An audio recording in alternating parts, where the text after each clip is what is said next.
The Honourable Heke Parata. Mr Speaker, I seek leave to move a motion without notice on the passing of Sir Graham Latimer. Is there any objection to that course of action being followed? There is none. The Honourable Heke Parata.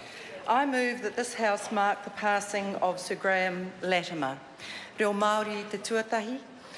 Ko hinga he kauri nui o te tai tokerau, ko pauri katoa mātou I raro I era o ngā tērā rākau, ko tāku, ko tātou pēr, me ki haere atu rā, oki pai e te rangatira.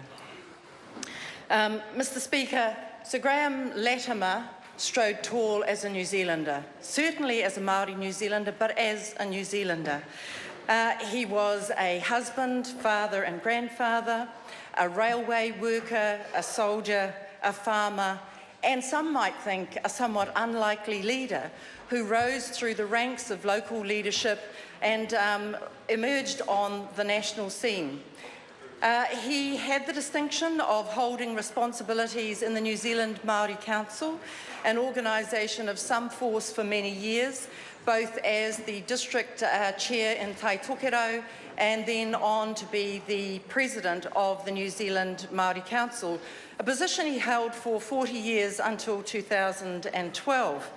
He was also a National Party candidate in his time in what we all know to be a very challenging electorate of Te Tai Tokerau. He was unsuccessful in that regard, but he went on to be an office holder in the National Party, where he was both provocative and uniting, I think a theme of the work that he undertook on the wider national scene. He held many first positions in a number of very iconic and influential bodies in our country. He was one of the first 3 members to be appointed to the Waitangi Tribunal. He was knighted in 1980, and then he went on to take a case against the government of the time and win a landmark decision. It was known as the Lands case, where the Court of Appeal instructed that on the basis of that success, that the then government could not proceed with its state-owned enterprises policy unless and until it found a way of protecting assets that might be returned under a treaty settlement process. The reason I know that much detail is because I was one of the advisors to the Longi Palmer government of that era and often sat across the table from Sir Graham Latimer and other notables of that time, Sir Robert Mahuta, Tēnā koe Nanaia, Maturata, Sir Tipene O'Regan.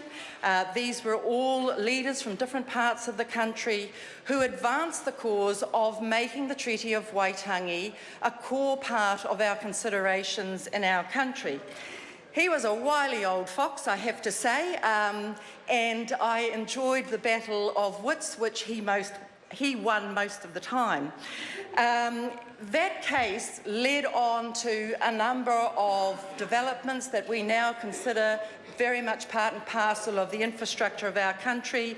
It led on to a substantial treaty settlement process. It led to the establishment of the Crown Forest Rental Trust. It led to the Treaty of Waitangi Fisheries Commission. These were all economic assets that he was very much involved with, but his efforts weren't constrained to economic assets. He was equally interested in the viability and the sustainability of te reo Māori and was engaged in the cases that sought broadcasting outcomes on radio and television. Again, somewhat unlikely, because I don't think I ever heard him speak te reo Māori, and even in English he was given to a laconic turn of phrase.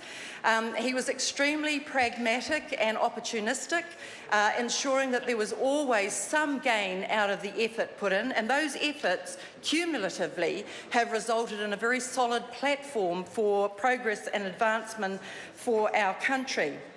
He was very fortunate, I think, to be married to a wonderful woman, Lady Emily, who sadly passed away last year, who was the personification of dignity and loyalty and graciousness, and was by his side all through those years. He was very engaged in the Anglican Church and had a very strong faith. I think his greatest legacy to us is that he straddled, given his much avowed public political leanings, he nevertheless straddled the entire political spectrum because he was interested in results and outcomes. He said at one time, yes, what we're doing, I'm not quoting him accurately, yes, what we're doing, taking these court cases and winning, is providing a basis for ongoing conversation, and where's the harm in that? That Māori and Pākehā should be able to speak to each other and find better ways of development for our country. So he leaves a very strong legacy. He leaves, do I have to shut up? Oh, sorry. He leaves a very strong legacy in all that he's done, and we see that in these iconic institutions that make up our landscape now.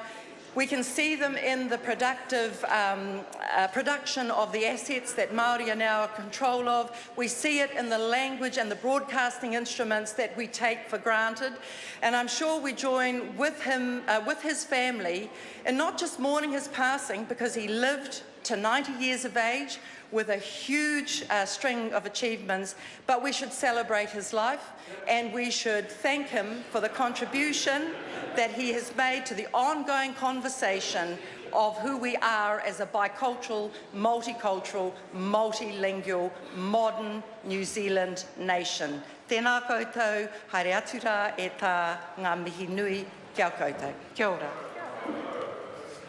A penny and a day. Kairi